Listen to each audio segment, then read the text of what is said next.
बिस्मिल्लाहिर्रहमानिर्रहीम। इस वीडियो के अंदर हम पढ़ेंगे कि क्या डिटर्मिनेंट्स होते हैं डिस्ट्रीब्यूशन ऑफ ड्रग्स के।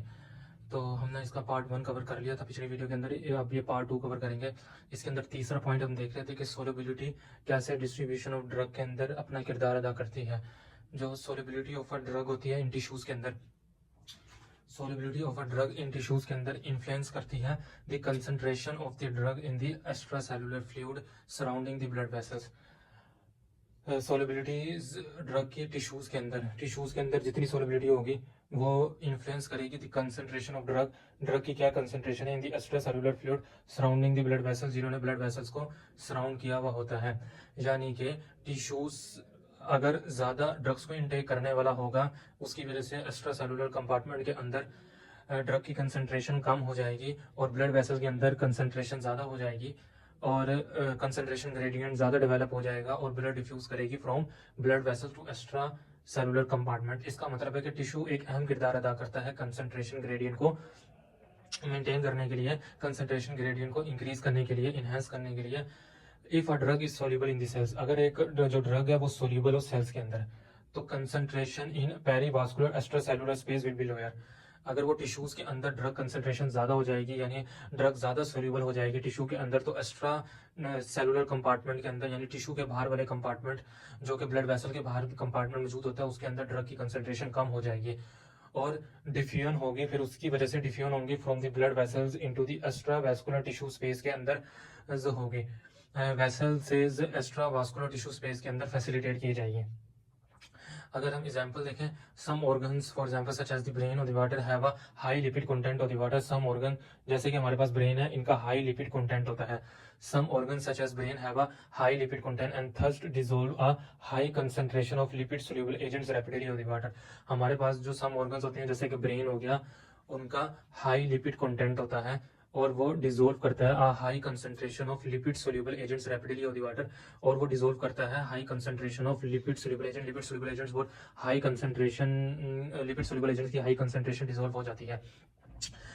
तो चौथा हमारे पास जो फैक्टर होता है जो कि डिस्ट्रीब्यूशन ऑफ ड्रग में अहम किरदार अदा करता है वो होता है बाइंडिंग।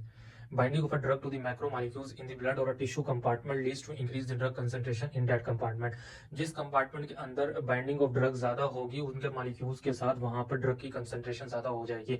अगर वास्कुलर कंपार्टमेंट के अंदर मिसाल के तौर पर ब्लड के अंदर अगर ड्रग ज्यादा अटैच होगी मैक्रोमॉलिक्यूल्स के साथ तो ब्लड के अंदर कंसंट्रेशन ज्यादा हो जाएगी, और अगर टिश्यू कंपार्टमेंट के अंदर ड्रग ज्यादा बाइंड होगी तो टिश्यू कंपार्टमेंट के अंदर ड्रग की कंसंट्रेशन ज्यादा हो जाएगी। इसकी एग्जांपल के अंदर हम देखेंगे कि जैसे हमारे पास वारफेरिन होता है, वारफेरिन जो होता है वो स्ट्रॉन्गली बाउंड होता है प्लाज्मा एल्ब्यूमिन के साथ। वारफेरिन स्ट्रॉन्गली बाउंड होता है प्लाज्मा एल्ब्यूमिन के साथ जो कि रोकता है warfarin diffusion out of the vascular compartment, जो रोकता है warfarin diffusion out of the vascular compartment, vascular compartment से बाहर आने से रोकता है। Warfarin is strongly bound to the plasma albumin होती है। वारफेरिन हमारे पास स्ट्रॉन्गली बाउंड हो जाता है एज द प्लाज्मा एल्ब्यूमिन के, जो कि रोकता है वारफेरिन डिफ्यूजन को out of the vascular compartment के। अगर हम क्लोरोक्विन की बात करें तो क्लोरोक्विन हमारे पास स्ट्रॉन्गली बाउंड होता है extravascular tissue proteins. Chloroquine is strongly bound to extravascular tissue proteins. Chloroquine strongly bound हो जाता है टू एक्स्ट्रा वास्कुलर टिश्यू, यानी कि जो ब्लड वेसल्स के बाहर जो टिश्यू प्रोटीन्स होता है उसके साथ अटैच हो जाता है, जिसके नतीजे में marked reduction in the plasma concentration of chloroquine, chloroquine की with in the blood plasma concentration कम हो जाती है क्योंकि वो एक्स्ट्रा वास्कुलर टिश्यूज के साथ बहुत जल्दी अटैच होता है। यानी वारफेरिन हमारे पास प्लाज्मा एल्ब्यूमिन में स्ट्रॉन्गली बाउंड होता है जो रोकता है वारफेरिन डिफ्यूजन को वास्कुलर कंपार्टमेंट के बाहर आने से, और क्लोरोक्विन स्ट्रॉन्गली बाउंड होता है एक्स्ट्रा वास्कुलर टिश्यू प्रोटीन से यानी ब्लड वेसल्स के बाहर वाली इस प्रोटीन से, और जिसके नतीजे में रिडक्शन हो जाती है इस प्लाज्मा कंसंट्रेशन ऑफ क्लोरोक्विन की। अगर हम इस टॉपिक को एक दफा समराइज कर लें तो हमने देखना है, हम पढ़ रहे थे कि क्या फैक्टर्स होते हैं जो कि डिस्ट्रीब्यूशन ऑफ ड्रग्स में किरदार अदा करते हैं। उसके अंदर तीसरे नंबर पे होता है सोलिबिलिटी और चौथे नंबर पे होता है binding. Solubility of a drug जो टिश्यूज होती है वो इन्फ्लुएंस करती है concentration of drug in the extra cellular fluid के अंदर जो कि ब्लड वेसल्स को सराउंड करती है। इफ ड्रग अगर वेरी सोल्यूबल होगी सेल्स के अंदर, the concentration in the perivascular extracellular space will be lower.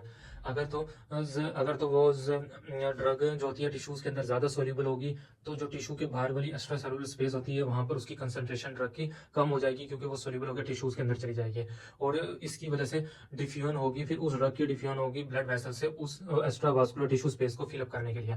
जैसे कि सम ऑर्गन्स ब्रेन होता है, उनका हाई लिपिड कंटेंट होता है, इसकी वजह से वो high concentration of lipid soluble agents को बड़ी तेजी से अपने अंदर डिसॉल्व कर लेती है। अगर हम चौथे पॉइंट की बात करें तो binding of a drug to macromolecules in the blood और टिश्यू कंपार्टमेंट्स, उसकी वजह से क्या होता है, टू इंक्रीज ड्रग कंसंट्रेशन को इंक्रीज करते हैं in that compartment of the. Example के तौर पे warfarin is strongly bound to the plasma albumin. Warfarin is strongly bound to plasma albumin. जब वारफेरिन स्ट्रांगली बाउंड होता है प्लाज्मा एल्ब्यूमिन के, जो कि रोकता है वारफेरिन डिफ्यूजन को out of the vascular compartment. इसके साथ साथ जो क्लोरोक्विनिन होता है वो स्ट्रांगली बाउंड होता है जो एक्स्ट्रा वास्कुलर टिश्यू प्रोटीन के, यानी ब्लड वेसल्स के बाहर जो टिश्यू प्रोटीन होता है उसके साथ अटैच होते हैं, जो विच रिजल्ट्स जिसके नतीजे में mark reduction in the plasma concentration of chloroquinine होती है, जिसके नतीजे में प्लाज्मा कंसंट्रेशन ऑफ क्लोरोक्विनिन बहुत कम हो जाती है। Thank you very much.